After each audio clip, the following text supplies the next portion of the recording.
Okay. Yeah. So everyone is ready for this group? Yes. Okay.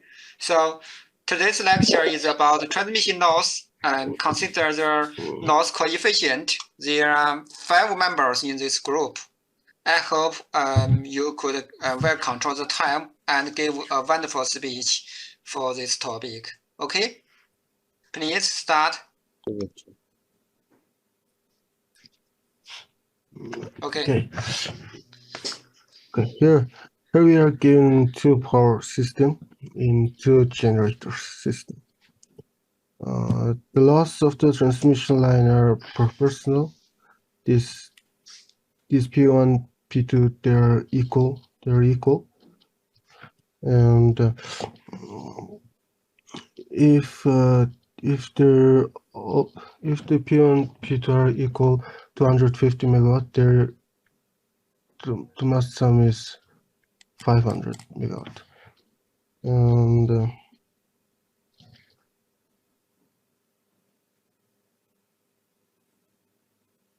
the generating units are identical. Production costs are modeled using quadratic equation like this. And the loss on the transmission line are proportional to the square and the power flow.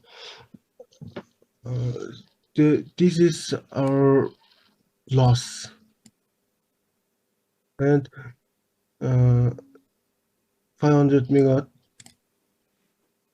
and 500 megawatt minus this equal this megawatt. You see?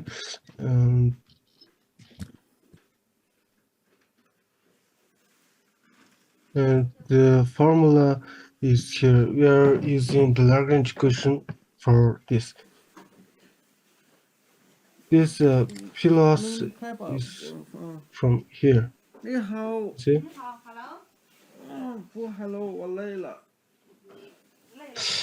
Then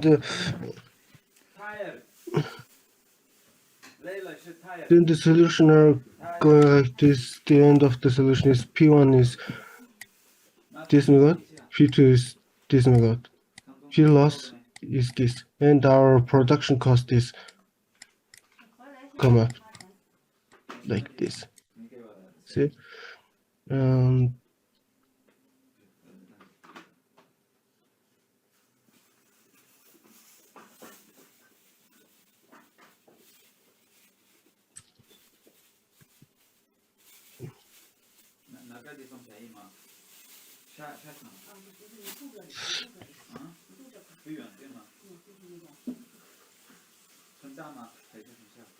the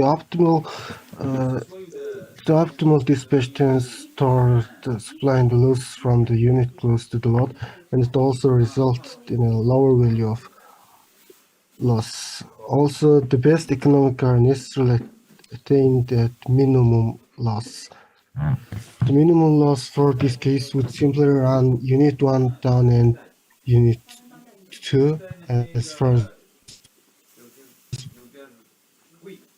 possible. The result is unit 2 on high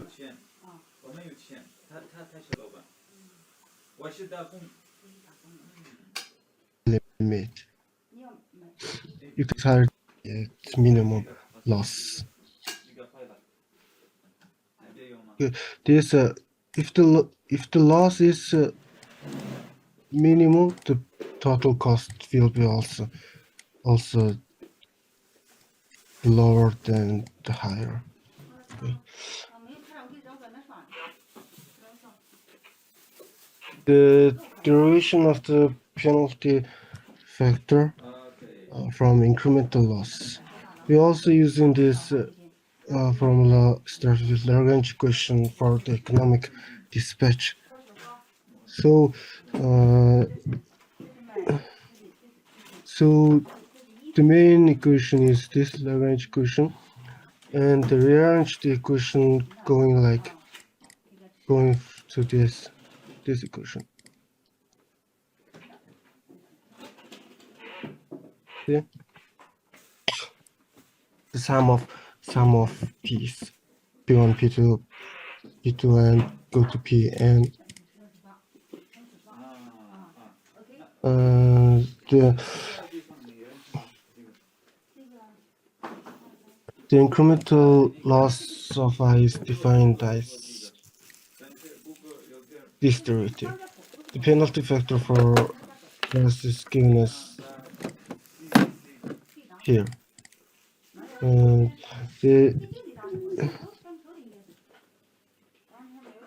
the penalty factor is plus if the loss increase for an increase in power from bus, the incremental loss is positive and the penalty factor is greater than unity. Okay?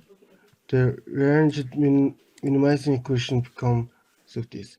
This is called the coordination equation. And when we didn't take account of transmission loss, the economic dispatch problem was solved by making the incremental cost at each unit the same. We can still use concept by observing that the penalty factor, TF, this is penalty factor, and plus the derivative. And sorry. We will have the following effect for PF power factor. Power factor is greater than 1, this is positive, and increase in PI results in increase in losses. And behaviors of the penalty factor on the coordination equation. Behavior of the penalty factor. So when the transmission losses are ignored, the penalty factor takes on the value of unity, making the coordination equation the same as the incremental cost equation. And the next behavior of penalty factor is the penalty factor greater than 1. As I mentioned, the PF is greater than 1, representing increased loss for increased generation at bus side. Acts on the coordination equation as if the original incremental cost function has been slightly increased. This is positive, yeah. So penalty factor is lower than 1, acts on the coordination equation as the incremental cost has been slightly decreased. This is obvious. You see, if penalty factor is greater than 1, this has been slightly increased, and penalty factor is lower than 1, the incremental cost has been slightly decreased. Then, if we use the graphically, then this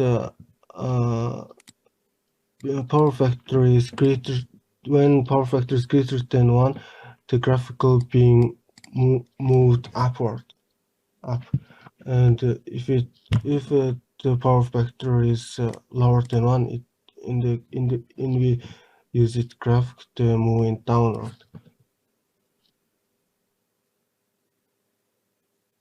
So the graphical comparison of the coordination equation without accounting for the losses. Okay, so this is a dispatch of ignoring losses, and those are dispatch with penalty factors.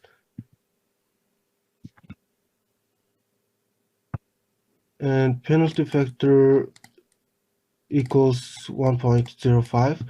This is penalty factor 2 is 1 point. Penalty factor is 0.95. Their difference is 1.5, 1.5. You see, this is 1.5 greater than this. This is 1.5 lower than this, and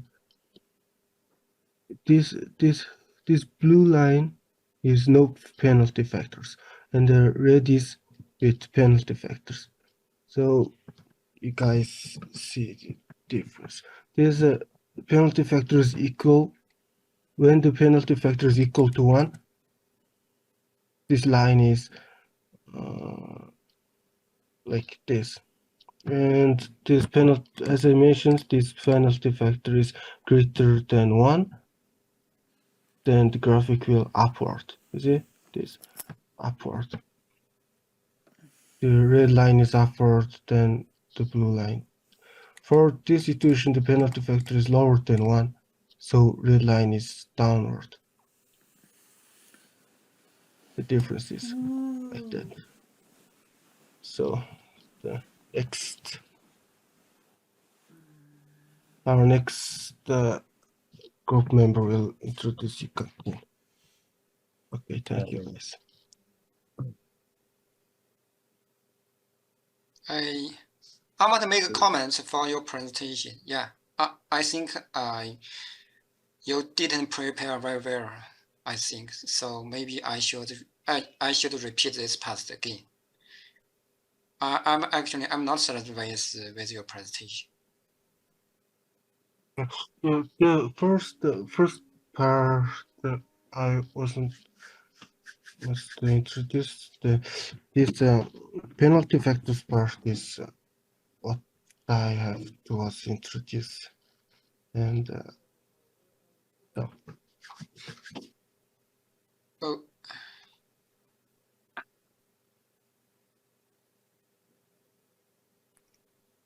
Okay, and we are okay. Can everyone hear me? Yes. Yes, sir. Okay, yeah. For the first presenter, I think he didn't prepare very well. Maybe some details. He didn't explain some details, or maybe he just read the words from the PPT. I think it's not very good. Maybe for the next presenter, you should try your best to give more explanation and give more illustration, not just read the word. Okay, please pay attention to this presentation. Also, there are more than 50 students here, so please please come here on time. Don't let other students wait you too much time, because actually today's class is late for 10 minutes. Okay, I don't hope this will happen again. Okay, so let me repeat this part again. So after my presentation, the second presenter can continue your work. Okay. So first, we have example like this. In this example, we have considered the power loss. The power loss is calculated based on this relationship. It's a square term to the power flow through this transmission line. So our problem is that we have two identical generators, and the minimum is 70 megawatt and the maximum is 400 megawatt, and our total load is 500 megawatt. Okay, so this is our physical network. Okay, so we will consider several different conditions. First, if we allocate the two generators by the same output, that means generator 1 is 250 and generator 2 is also 250. So based on this, you can calculate the power loss is 0.0002 multiply 250 square. You can calculate the power loss is this. So that means if you allocate the total load identical among two generators, the power loss will be this. Okay, for this solution, we can calculate the fuel cost. Okay. Also, if we use the Lagrange equation or Lagrange method we learned before, first we should give the Lagrange expression. This is the objective F1, F2. This is total fuel cost, and this is the equality constraint. That means the power generation equals the total power load. The total power load also you should consider the pore loss. So that means these two terms, P1 plus P2 is the total generation. This is total load. This is loss. They should equal or they should be balanced. So this is the equality constraint. We multiply the multiply factor lambda. So this is can be transformed into a unconstrained optimization problem. Okay. And the expression for pore loss is this. Okay, so next we will use the Lagrange function and to find the optimal solution. So we calculate the first order derivative of L to each variable. So first we calculate the L over P1, we calculate the L over P2, and also we calculate L over the variable lambda. So we get these three equations. So for these three equations, there are three variables, P1, P2, and lambda. Okay, based on this, to find the optimal solution, the first order derivative should be 0. Okay, should be 0. So based on this, we will find the optimal solution. Based on this, we have calculated for P1 is 178, P2 327, and the loss is 6.38, and the fuel cost is 4,623. So for Lagrange function, our objective is to find the minimal fuel cost. You see, this is the objective. So if you want to minimize the fuel cost, you got this solution. Okay, the minimum cost is this, and the loss is this. Okay. If you compare this with this, you will find that the pore loss is smaller than this, because this total generation is 250 plus 250 plus this. Okay, so it's 512.5. Here it's just about 506.38. So for this case, the pore loss is smaller than this. And also the fuel cost, I think is smaller than this. Okay, so let's consider the third scenarios. Okay, if the optimal dispatch is lowered and generator 1 is set to supply all the loss, that means the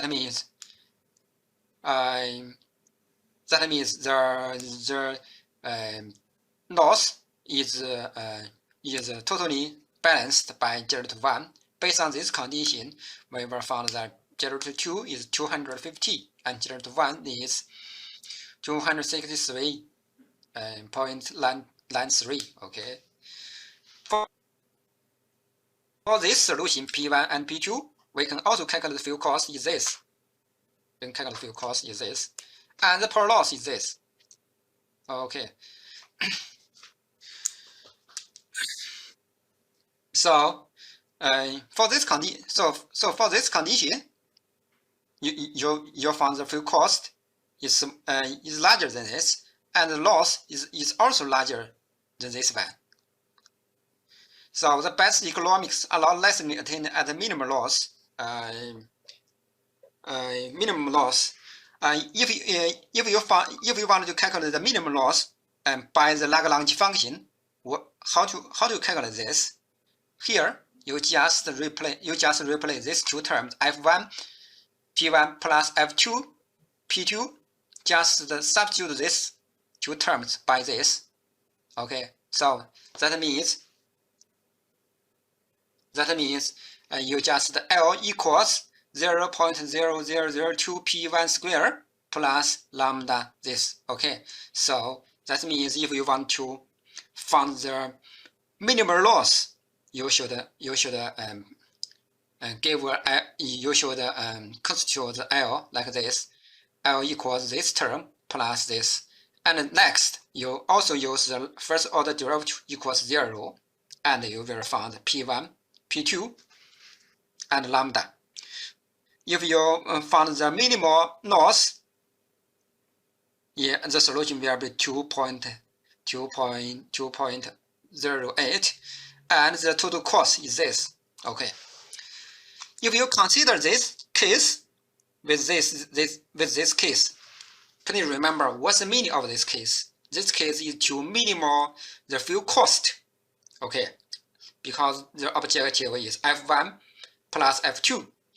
What's the meaning of this term, of this case? This case is just to minimize the loss, minimal loss per loss. For minimal per loss, you find this solution. For minimal fuel cost, you find this solution. Okay. When you compare these two cases, you find that the P1, P2, and per loss, P1, P2 per loss, they are different. Okay, because you have different objective, so the solution is different. This also means that the best economics are not necessarily attained at minimal loss, because the best economic is for this. This is the best economic. We cost the minimal fuel cost to supply this load, and the per loss is this. However, when we attain at the minimum loss, the fuel cost is this. Okay, so these two cases are different because their objectives are different. So the solutions are different. Okay, when you compare this with this, we can also know that the best economic is not equivalent to the minimum loss. Okay, they don't have any collections. Okay, so for the first, so question. Okay, please. Okay. Can you please repeat how to find the minimum loss? How to find it? Loss. Yes, how to find thank it? you. Okay. Yes, yeah. How to find the fuel cost? Do you know this? Do you understand this? Okay. No problem for this part. Yes. Okay. So if you find the per loss, you just delete these terms, but use these terms. Okay. Understand me? Oh, okay. Let me open a blackboard for you.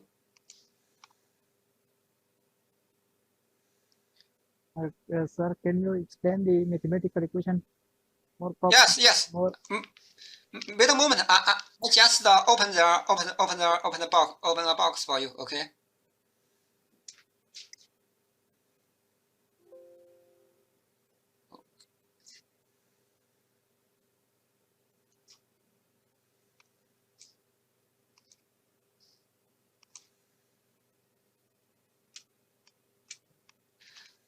Okay. If you want to calculate the best economic or want to minimize fuel cost, it's easy to calculate this. I think you should understand this very well. So if you want to calculate the minimum loss, how to write L? Should be like this. L equals 0 P1 square plus lambda, okay, 500 plus fuel loss. Excuse me, Rashid. Minus P1 minus P2. This is L. Okay. We can't see Laoshi. Can't see? Yeah, we can't see what you are writing. I just seeing PPT. Okay. Yeah. Okay. Can see? Okay. Okay. Yeah. Okay. Now, okay. Yes. Okay. Sorry. For your question, you should understand how to calculate the best fuel cost, because we F1 plus F2 is the fuel cost. Okay, so we estimate this L based for the fuel cost. Okay, so after L, we calculate the first order derivative of L over P1, P2, and lambda. Based on this, we calculate the best fuel cost. Yes, you should understand this very well. So for the question, you ask how to find the minimum loss. Actually, yes. We just substitute these two terms by this. Okay.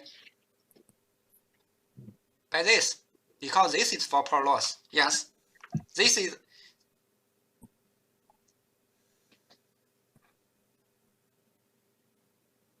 Yes, this is for per loss. So we want to minimize this. So this is objective. Plus, it also is for the power generation and load balance and load demand balance. Yes. So next, we calculate the first order derivative over P1 or P2 and over lambda. Then we will calculate this solution. Okay. Okay. Do you understand me? Yes. Any more question? Okay. Sir, now what could be the meaning if we can use what type of scenario so we can get the minimum losses? Sorry, please. Pardon? Can you repeat the Sir, question? Yeah. Sir, what could be the meaning now? So what will we have to do with the scenario so that we can get the minimum loss? What we will have to do to get the minimum loss? What is the meaning? Okay. There they have, if you have different objective, for example, maybe your person's operation, you don't care about the fuel cost, but you care about the energy loss. You can use the minimal loss as the objective. That means for a problem you can set up different objective, or you have different purpose. Maybe you don't want to keep the fuel cost, or you don't care about the best fuel cost, but you just care about the power loss or the energy loss. For light work, you can use this. Okay. So we have two different scenarios. Sometimes we want to minimize the cost. Sometimes we want to minimize the losses. So it depends on the scenario. What we would like, what we would or demand. Yes. It depends what you want. What do you care about? Or yeah, what are you care about? Or what do you want to do? Or maybe for different purpose, you have different objective. So for different objective, you will find different solutions. They don't have direct connections between each other. Okay, among each other. Okay. Okay. So let's continue. So for next page. So this is the standard expression for the Lagrange function. This is if we still set up the fuel cost as the objective. So this is the fuel cost plus the equality constraint. This is the equality constraint. Load plus power loss minus total generation should be 0. So we use Lagrange function to transform the constraint OPF to an unconstrained optimization problem. So we have L like this. Next, we should calculate the first order derivative of L over each variable. So if you calculate the L, first order derivative of L over Pi will be like this. The first term will be dFi dPi. The second term will be, this is constant, so the first order derivative is 0. This here is a function about P1 to Pn. So the first order derivative has some terms related to this. So here, okay, so actually means plus lambda dP loss dPi. So we just this minus, so it's just a plus. Yes, plus lambda dP loss dPi. Okay, it's actually this term. Yeah, this and this. Okay, so minus, you calculate first order derivative of Pi. So here will be minus lambda. Okay, minus lambda. So the first order derivative of L over Pi equals 0. So you have this. Okay, if we rearrange this equation, we will have this dFi dPi. We move this term to the right, then we divide this term. Okay, the minus 1 means this term divided by this term. Okay, so you should pay attention to this minus 1. It's just means reverse. Okay, reverse. So that means dFi dPi divided by this. Okay, so equals lambda. So that means for if you consider power loss, the correlated equation is that the first order derivative of the fuel cost divided by this term equals lambda. Okay. And we call this term, okay, this term means that how much when you increase pi, how much is the loss increased. Okay, this is the meaning of this. It's just it's just a sensitivity. Yeah, it's sensitivity. How much if you increase pi, how much loss is increased. Okay, so this is the increment loss for bus I. Okay. Then we call this term inverse. We call this penalty factors for bus I is given as this. So if you for this, that means this term multiply PFI equals lambda. Okay. So we have this term.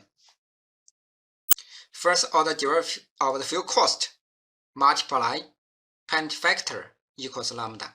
Okay, and also pi in the range p minimal and p maximum. We call this is the correlation equations. That means for every generator, the first order derivative of fuel cost multiply the penalty factor should be equal to lambda. Okay. So we are very familiar about this part. Yes, if you have the fuel cost, it's very easy to calculate this. But now we have one more term for this. Okay. So behaviors of the penalty factor for the correlation equations. When transmission loss are ignored, the penalty factor takes on the value of unity, make the correlation equation the same as the incremental cost equation. That means when we ignore the power loss, this PFI equals 1. So it's the conventional correlation equation. That means for each generator, dFi, dPi equals lambda. And when we didn't consider power loss, it's very easy. We have met this condition many times. Yes. However, if we consider the penalty factor, so for PFI equals 1, that means the power loss is not considered. For PFI larger than 1, okay, for PFI larger than 1, what's the meaning of this? Please come here. That means PFI larger than 1. This is the inverse. So that means this part is positive. When 1 minus positive number, their value will be smaller than 1. Then you calculate the inverse. Then the value will be larger than 1. Okay. So if PFI larger than 1, that means this is positive. What's the meaning of this positive? That means when you increase PI, the power loss will increase. Okay. So a penalty factor greater than 1 representing increased loss for increased generation at bus I. Okay, that means if you increase generation, the loss will also be increased. Okay. And furthermore, because this is larger than 1, so that means the original value multiply a number larger than 1, so the value is larger than dFi dPi. So it's very similar like that. The original increment cost has been slightly increased, okay, because you multiply a number larger than 1, okay. So we can similarly analyze the condition for PFI smaller than 1. When PFI smaller than 1, that means this term smaller than 1, so this term should be larger than 1. How to make this term in larger 1? Of course, this part should be negative. I mean that the increment loss should be negative. That means if you increase PI, the power loss will be decreased. So this is negative. Okay. 1 minus a number negative number, the value will be larger than 1. And inverse calculation will make this result smaller than 1. Okay. So if PI smaller than 1 means that the correlation as the increment cost has been slightly decreased because your one number multiply a number smaller than 1, so we'll make this value smaller. Okay. So it's very similar like that. The increment cost had to be slightly decreased. Okay. So based on the different value of PFI, we have 3 conditions. First, if PFI larger than 1, so that means you have increased the original increment cost much larger. So it's just like this to move up this line to here. Okay. If PFI PF1 equals 1, that means this original increment cost and you multiply this, they are similar, are not change. However, if PFI smaller than 1, okay, that means this value very smaller than df3, dp3. So that means you have moved downward this line here. Okay. So this is the meaning of the penalty factor. Okay. So have a break. We will continue our class. So there are 4 presenters. Please get ready. We will continue our presentation in next class. Thank you. Have a break. Okay. Okay, Lao Shi, thank you. Okay.